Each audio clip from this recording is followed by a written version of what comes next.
And also, I thank my colleague, the senior senator from Illinois, for being here. I would like to just talk today about a dear, dear friend of ours, Ed Smith, who recently passed away. I'm going to try not to say too much about what Ed and Dick's relationship was, but Ed is a stalwart for working families in Illinois. You know, the Ed that I knew is one who was always there for working families. He was a man who embodied the word solidarity, who paired compassion with compassion, and who no company, no community, no country would ever be as strong as it could be if any of its workers were treated without the dignity and decency that they deserved. Born in Cairo, Illinois, Ed had one central gravitational force throughout his life, working hard on behalf of those who worked hard for others. He joined a union at only 13 years old, and from that moment on, stayed in the fight for labor rights for the rest of his life. He held title after title throughout his career. He was a laborer when he was young, then a manager, and eventually a CEO. But through it all, the title that undoubtedly described him best was champion. For no matter how busy Ed was, no matter how high he climbed, there was nothing more important to him than looking out for all of those who sign up for the tireless yet often thankless job that keeps our nation running. All those people who will clock in day after day without complaint, all those people who deserve a good pay and a steady benefit that should come with the sweat of a job well done. I know this firsthand. Ed never hesitated to call me to keep me up to date on any issue I should be following up in the labor world. And I knew that I could always count on him to give me his honest opinion whenever I needed some advice. Not only was he a mentor and a friend, but he held each of us fortunate enough to hold elected office accountable. He made sure that we were doing right by working families, doing right by rural Illinoisans, doing right for every worker, not just those who were in unions, but all workers, and making sure that every inch of Illinois, folks who've earned dignified retirements after decades-long careers are able to enjoy that retirement. One of my favorite stories about Ed is that every night before bed, he would ask himself, who have I helped today? Now it's my turn to answer that question for him. Ed helped more people than he and I could ever meet in our lifetimes. He helped grandparents across the pensions, access to pensions they've earned. He helped green on the job 20-somethings know and demand their worth.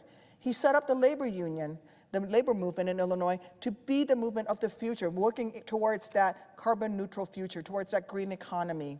And he helped people like me remember that in public service, we all have one true North Star, and that is to do what we can to bring about a tomorrow where every worker, every American is treated with fairness, dignity, and respect. Thank you, Ed, for all that you've done for the rest of us. You will be dearly missed.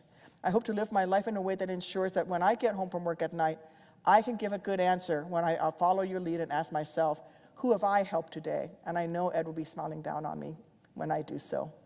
I yield the floor. Mr. President. Democratic Whip. Majority Whip. Honored to join my colleague, Tammy Duckworth, to talk about Ed Smith. It's rare that senators come to the floor and pay tribute to someone who passes away. It doesn't happen every day. And to have two senators from the same state here at the same time doing it speaks to the quality of the person that we're talking about. Mr. President, you've been to Chicago, but you may not have toured the whole state of Illinois. It's a different state down south. About 400 miles south of Chicago is a place called Alexander County, and the county seat is Cairo, Illinois. Now, most students of geography would say that's Cairo, not the people of southern Illinois. It's Cairo, or Cairo. And it's had quite a history. It's at the confluence of the Ohio and Mississippi rivers, so it was really a hotbed of economic activity for a century. It was a large, bustling town, and a lot of river traffic made it a very successful town. Over time, the economy started to slump. Interstate highways took over for rivers, and Cairo was not quite where it should be. I graduated law school here in Washington in 1969 and went to work for the lieutenant governor of our state, Paul Simon. Brand new lawyer, anxious to be successful and do the right thing. I said to Lieutenant Governor Simon, what do you want me to do? He said, go to Cairo. Well, that was quite an assignment in those days because Cairo was in big trouble. It was in trouble because as the economy started to slump, a lot of the racial tensions in that community started to emerge.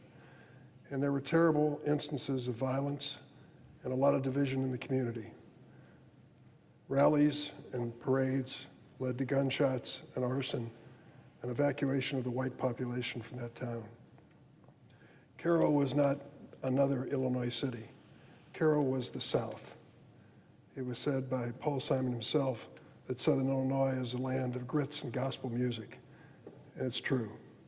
It is also the land where racial tensions had reached a fevered pitch by the late 1960s.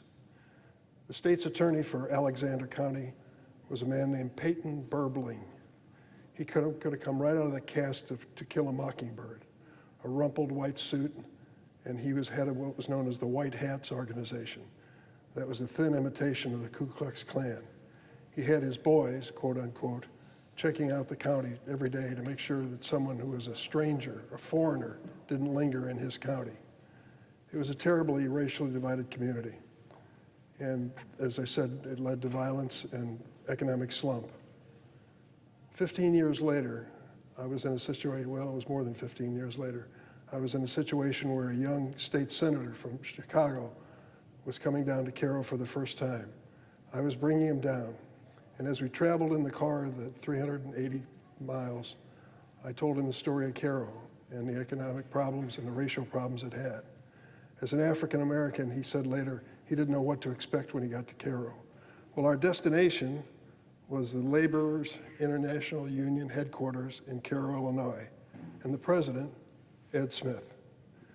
So Barack came to that scene, a barbecue in the parking lot, and got out of the car and was shocked to see a black and white crowd, men and women, members of the union, friends of the union, African Americans and white, sitting together, eating a sandwich and waiting for this candidate from Chicago. He walked around to a hero's welcome from so many people who were supporting his candidacy, including a lot of African American people who were proud of Barack Obama. Years, not that many years later, when Barack was running for president, he pointed to that experience and said, I began to believe that the politics of hope could overcome the politics of division. Who brought that crowd to that parking lot? Who invited us to come down to that barbecue? Who wanted to show us the success of his union? Who wanted to demonstrate the dignity of work way beyond quitting time on Friday afternoon? Ed Smith. Ed Smith was devoted to the workers in that community and that state. It was his life. It was his father's life before him. They were legends in the labor movement, not just in Illinois, but around the nation. So when I saw what Ed had done in Cairo and realized how much progress he had made because of the power of his own values and the power of his own being, our friendship was cemented forever. He passed away last week. I would have to tell you that those of us in politics meet hundreds, if not thousands of people. It is rare to find someone who is consistently smiling, Ed Smith, consistently kind, Ed Smith, consistently fighting for working people, without exception, Ed Smith. Time and again, that defined his time on earth. And like Senator Duckworth said, he really did keep a tally of what he had done for people, and that was a lot of work to do because he helped everyone in every direction. He became eventually not only successful in the Illinois labor movement, but was recognized nationally. He came out here to Washington to be the CEO of Ulico, which was the life insurance company for the laborers union. Ed decided to do something different. He noticed that a lot of predecessors had taken the deposits from the pensions of laborers around the country and invested them in Wall Street projects. Ed said, we're going to do it differently. We're going to invest in good ideas and good projects that create union jobs for my workers. When it was all over, he had $5 billion in his working fund, investing so that people could go to work and have a quality life. He was a wonderful man, and I'm going to miss him a lot because I counted on him so much. But I know that he has created really an idealistic vision of what you can do if you have a mission in life and live faithfully to it. He did that. And he also showed over and over again that he cared about everyone. No one was too small or insignificant. For him, the labor movement was not just a movement, it was a way of life, and he proved it over and over. So Betty, his wife, and his great family, thanks for sharing Ed with us. He really made a difference in our lives, as Senator Duckworth and I have said today, and he made a difference in Illinois and the lives of countless thousands of families. I yield the floor.